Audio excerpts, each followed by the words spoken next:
appreciate Twitch hanging in there while I had to bring YouTube online, which hopefully online. We'll see.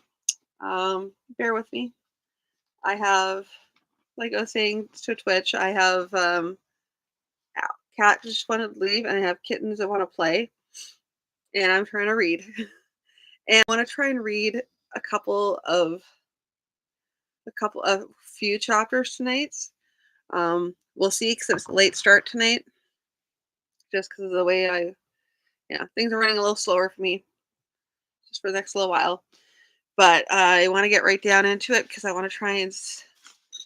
The goal is to finish. I have tonight, tomorrow, and Friday to get how many chapters? How many chapters? From 11 to 26, 27. So that is, let's do the math, shall we? 16 chapters. And I have 3 days to do it in, which means basically just under 6 chapters a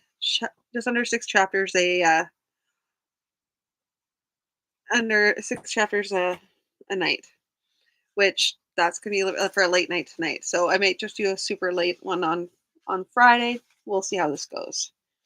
At any rate, but without further ado, for those of you who are just tuning in for the first time tonight, I highly recommend you go back and watch some past broadcasts because those will. Oh, hey, I can be sitting here. Yes, any inadvertent chatting will be due to Anya there. He's a little rambunctious. Long story. I could go into that, but I'll do that in like one of my shorts maybe.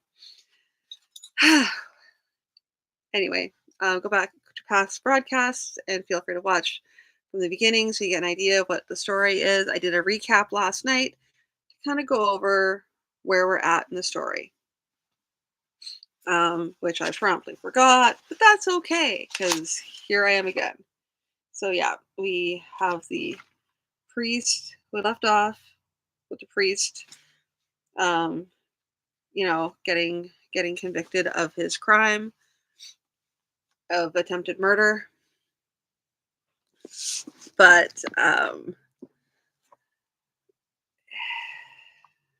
doesn't matter because we go into we're going to be reading, I'm going to start with chapter 11, and we'll start here. The messenger from Gwilla's hole was tired and sweaty, but held himself upright for all that.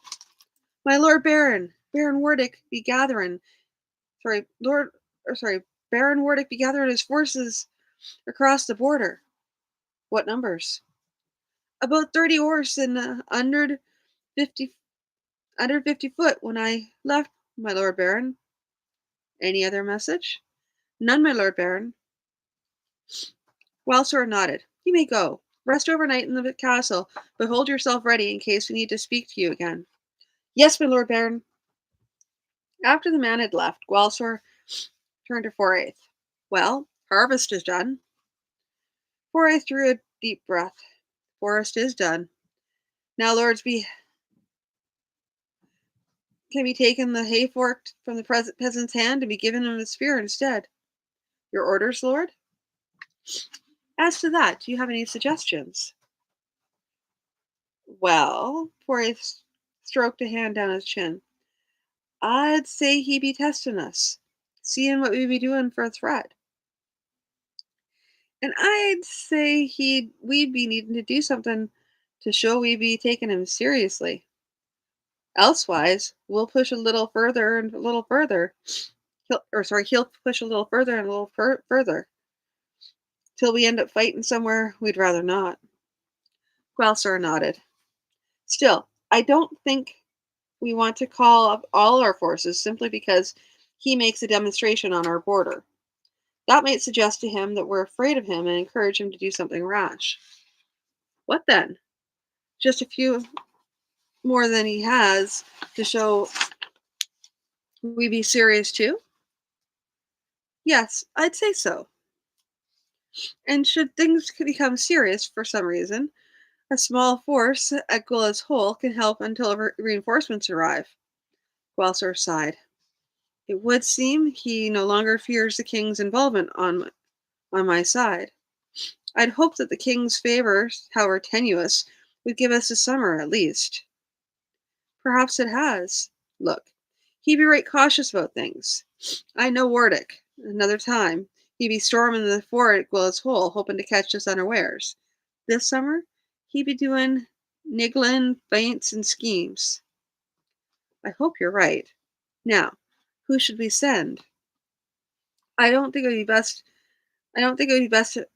I think it would be best if I didn't go myself to show that I don't take this too seriously.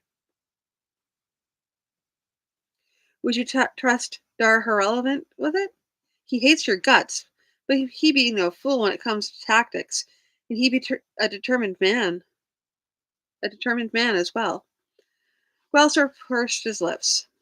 I haven't been here long enough to become completely familiar with the capabilities of my knights. I'll take your word on that. They picked the men for the expedition from those who were nearest to the seat of the barony, which would permit them to gather themselves and their supplies quickly and be on the road in the shortest time. It was then a matter of calling in scribes to write out the messages and sending off the messages to the particular places. Okay.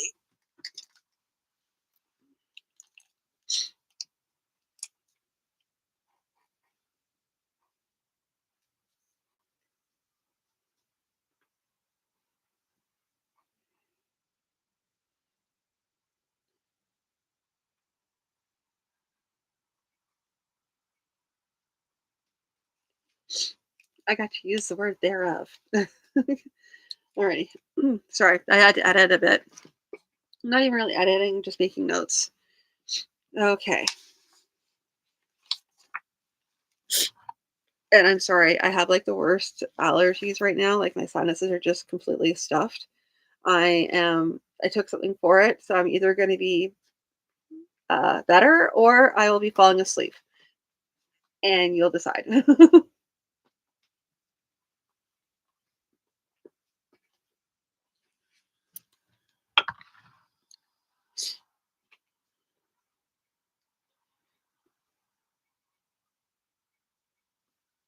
Sorry, kitten. Marquis and Irrelevant came to Grandel Castle with poor Grace and received his orders. For some reason, not carefully explained, his sister Hewen accompanied him and stayed at Grandel Castle until her brother had actually left with the Khazar force for his destination. Falster found himself seeking the company of other women simply to avoid being alone in the company of Hewen. Most of them guessed why he wanted their presence, and those who had guessed had little fun at his expense. Had a little fun at his expense. When he asked Brennan Mar Patbin to accompany him on a tour of the castle's food stocks, at the end of it, she chuckled. She chuckled a little. They had left Hewen at her chamber, and Gwalsor was escorting Brennan to her own. For shame, the great hero, to be put to such great fright by a mere woman. I don't know how I feel about that.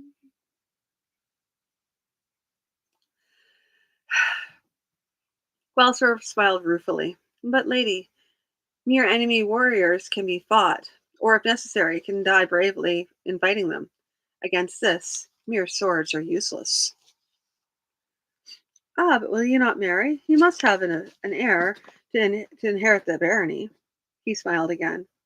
At the moment, lady, I am more concerned with putting the barony in order. Some time indeed I must marry and produce an heir, but not just yet.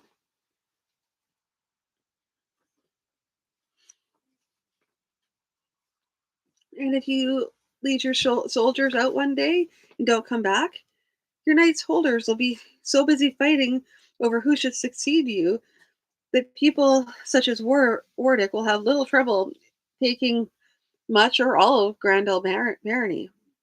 Yes. He felt his smile fade, and care rode on his back like a stone. Salder's tears. And my second choice is leaving a woman and a babe to the mercies of that pack of wolves. Someone will declare themselves regent for the child, and older ones have mercy on mother and babe then. His hand rubbed at his leather cuff. If I am granted time enough, I might perhaps gather a solid group of men who would truly support an heir of mine. As it is, I can depend only on Foraith and Ralno and one or two others. Something occurred to him, and he looked up at her. Lady, you know that Jadal is the closest thing to an heir that the barony has right now. You might well be advised to look to making friends of your own, to save the boy from harm if anything befall me before I have an heir. But the king would not have Rafal's heir ruling the barony. He might and he might not. If it meant peace in the barony, quite possibly he would overlook the heir's family. And if I have no heir of my own, then Jadal's claim, shaky as it is, could well be the rationale by which someone else gives orders in his name. Suddenly she gave him a grim look. I should intrigue against you? Then you would have ample reason to do away with Jadal and me, to ensure your rule. No, no, not that. I would be most upset if you joined any intrigue against me, but that is not to say that you might not find yourself a few friends who would be willing to protect the boy's life. And is there any who would deal honestly with a woman and a boy? My lord, I know these men better than you do. I have no intention of riding out and dying any time soon, but if the older ones let me wander into the path of a stray arrow, he shivered. If that were to happen, you can certainly see what your situation might be. She reached out a hand and touched him lightly. Live long, my lord baron. She turned and stepped hastily into her room. Sorry. Literally just had a kitten jump on my back. This is interesting times for everyone to be watching me.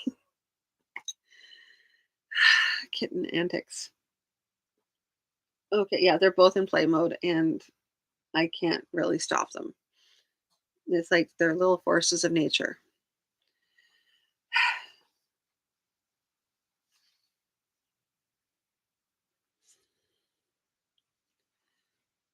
Okay.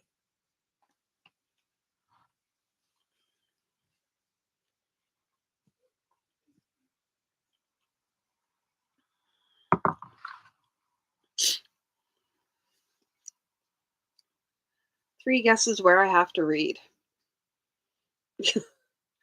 This is Anya, and he's currently sitting on the manuscript. Okay. Hello, buddy.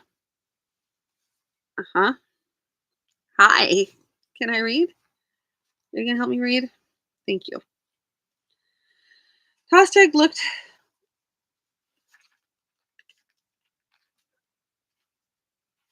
Come on, buddy. I need to be able to read the story.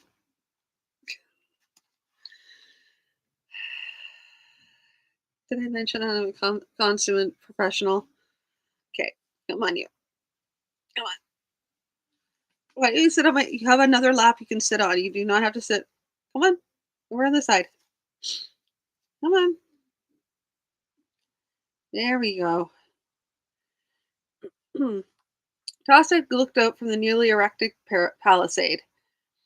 You think I'd be wrong about keeping him alive, man? I'd have you going that strong, Toss.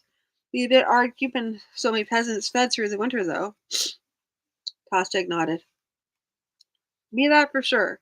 But we'll be making a use of them still. You be knowing how our lot tend to leave things like gathering firewood. We can set these to gathering of firewood and patching up the houses and the like. Come spring, we can set 'em up planting gardens for all of us. Manic shot him a look. Next thing we know, you'll be setting yourself up as a baron over us, Toss. His expressions showed that he did not approve of the thought. Come on, man, you know better. We be bandits, but two short steps up from the wild wood shooters, wild wood runners.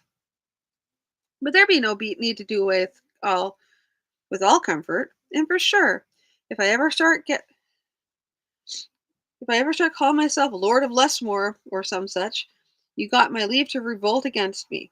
Like, and I know you can't.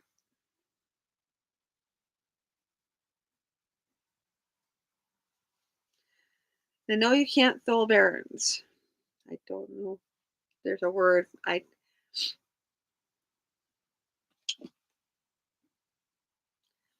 don't know what that word is supposed to be. Not them. They're women. They're brats. Nor the folks who prop them up. Can't bear the lot of them. Tostig made no answer to that. Some men, you could ease their trouble by talking about them, but Manic just seemed to get more fierce as they went along. He looked over at Slavan Hansage's shack. Balak was gathering wood. He shuddered a little. Balak seemed a little more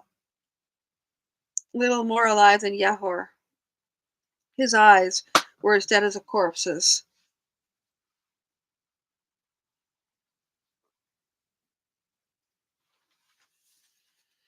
So I didn't mention what happened is that at some point, um, one of the bandits gets captured. Well, he tries to storm Hansage's hovel and becomes Hansage's slave and slowly dies. It's kind of horrible and an awful thing, but yeah, it's not a noble happy fantasy, but yeah, it's got some grim parts in it. And that part really, really always bothered me a lot.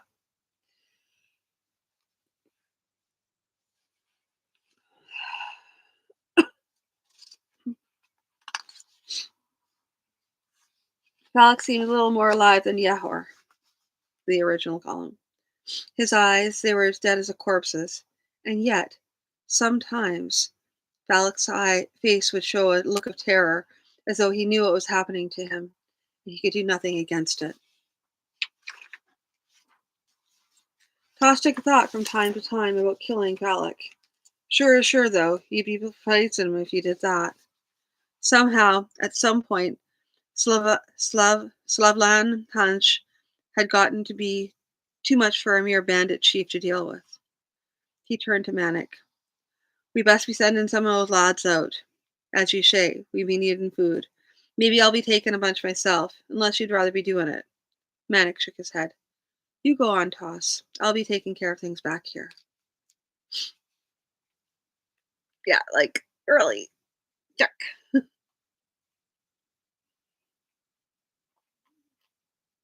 I mean, I like it, but it's also really. You be serious grim some few days now, Lord. Yes, I have, haven't I? Attribution. You be serious. You be serious grim some few days now, Lord, said Malga. Yes, I have, haven't I? Gloucester's mind went back to his talk with Brinion. And from all I've seen, I'm afraid I won't be improving much very soon. Well, what bother you? You know what will happen if I go out to fight somewhere and die? Or even if I fall off my horse and break my neck while hunting? Nagathop shrugged. Then all your worries are over. Gloucester laughed sharply. Yes, you're right there, but think what I'll leave behind. Jadal is the nearest thing to a successor to the barony.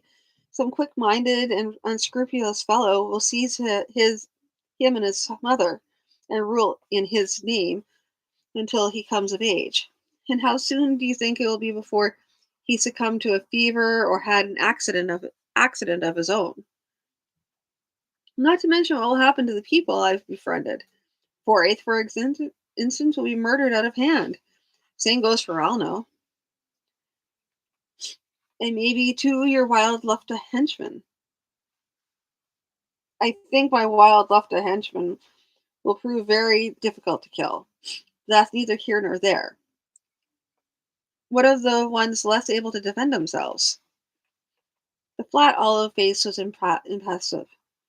You live like this day all. You live like this day all there be. That's what you want. What you give me for my comfort? Comfort, comfort. Lord, You go to the right place. Pay a couple of silver coins for comfort. Maybe being the Baron, you go to other places, not pay at all. But every day you work things safe. You make things safer for people you care for. But if spirits, gods, whatever you believe, if they say you not live to see another day, then you not. It's that simple. So you do what you can. Let rest be. He put his hand on Gwelser's shoulder and gave him a little shake. Look, you spend time worrying, fretting yourself. You be so worn out when next battle come, good chance you not live through it. So take hold of yourself. Take hold yourself. Gwelser glared at him for a few moments, then suddenly felt a smile break through. You're right, of course. Suppose the Baron and his wild Lafetta wander off to an inn somewhere for a cup of ale before the next problem comes up that can only be solved by baronial decree. Malgathop smiled. We might well have Ralno and Fitz worrying about who ought to have time to speak to you today and how difficult it's going to be to reschedule. I think the schedule can go hang for an hour.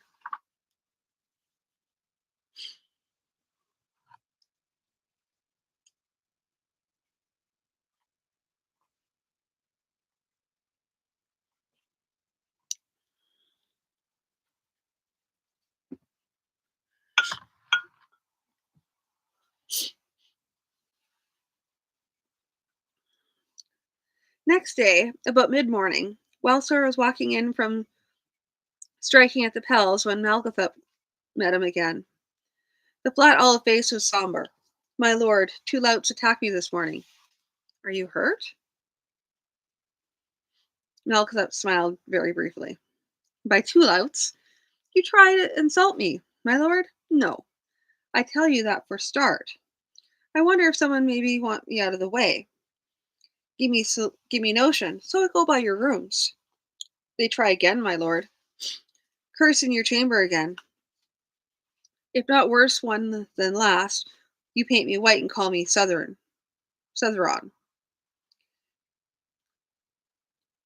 Gwelser shot at him a quick look. You haven't said that in a long time. Not one to say in wrong company. Make someone serious upset. I send for Pemberlin. Maybe we to think about keeping next curse out altogether. If only we could. But you know how it is with servants and all. You tell me. Maybe I do something. And do it without peeving my guard or servants too much? Maybe so, yes. Get to it then. I'll have Ralno find me a place to stay for the time being. Pemberlin went Pemberlin, looking somewhat pale, came to find him later. My lord Baron, this was one very serious matter. No mere hedge wizardry, wishing ill upon whoever might inhabit the room, but a definite aiming of evil forces at a man of high rank who stayed in the room, sat on the chair, or slept in the bed. Hmm. Gloucester rubbed at his leather sleeve. Why not aimed at me specifically? I can only speculate, my lord Baron. Charms as specific as one of which you speak are possible, but are very complex, expensive, and time consuming. I would suggest whoever purchased it had limited time or funds, but sufficient to obtain the one which was placed. Ah, this one being so complex, would you be able to identify the wizard this time? Alas, no. The tale of your Lafetta and his magic smelling have become widely known. None of the few capable magicians nearby would risk having their handiwork revealed. It was brought from somewhere outside the immediate area of Grandel Castle. I see. Walser's mind immediately jumped to Marquis Darharelevant, who might well have come prepared this time. Yes, my Lord Baron. Exactly who brought it and from where are questions beyond my competence. It might be possible to take the physical elements of the thing and track them to a place or places and get a better idea of where it was made. However, due to the power of it, I felt it better to neutralize it and destroy it before it could cause harm. It consisted of bundles of herbs tied with a special string, using special knots, along with a few other things, all sprinkled with blood. Such a thing is not only harmful to the person at whom it is aimed, but could also cause injury to others. I see. Well, we shall have to see what Malgathep discovers about the thing and how it came to my rooms. Thank you, Pemberlin.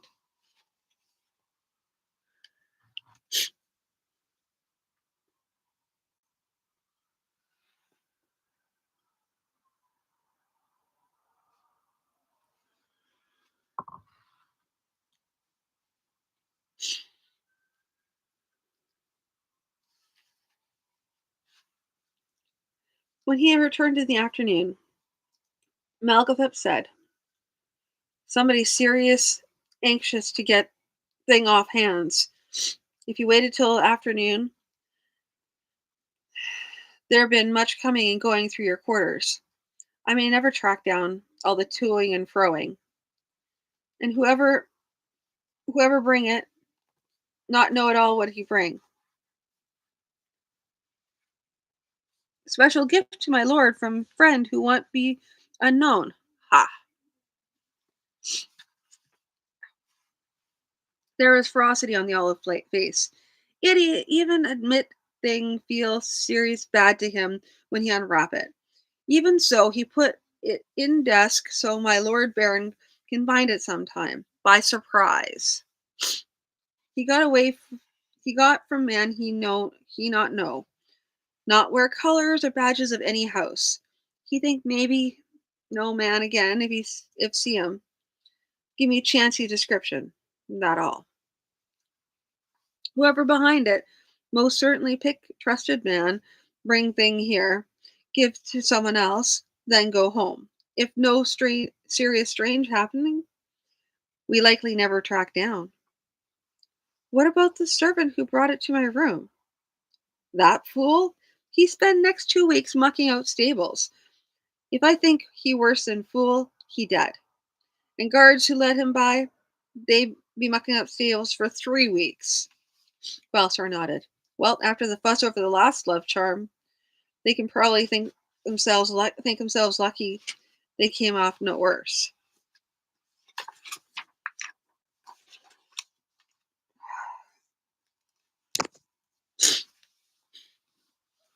Sorry.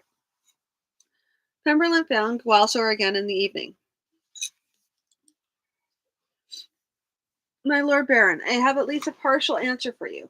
Mind you, if you wish to find favor in the eyes of the chief priest, you can report it to him, for I made a small divination to find that answer. Master Redrobe will never hear it from me. What did you discover? The magician looked embarrassed. My Lord Baron, I fear I may have given you false expectations. What I have discovered is not as much as one could wish. With what the magic of the curse itself and the magic I used to nullify the curse, any magic used to spy out directions would be skewed. Add to that the fact that I burned it afterwards. I was fortunate to discover anything at all. He stood a little straighter. Indeed, even had you ordered me not to burn the thing, I would have disobeyed. I would have disobeyed you. Such things as that are not to be left lying around. Nothing good could come of it, that is for certain. As for what I learned that the curse originated in the holding of Marquis and Darharelevant. I could not learn, however, who made it, nor who paid for it. Wellstar nodded. I had guessed it was from Dar Irrelevant. This merely makes it sure. Unfortunately, neither my guess nor your confirmation are proof enough to convict the man. To even make the attempt would leave you open to reprisals from the priests, and I would not do that. Thank you, Master Pemberland. You will not go unrewarded for this.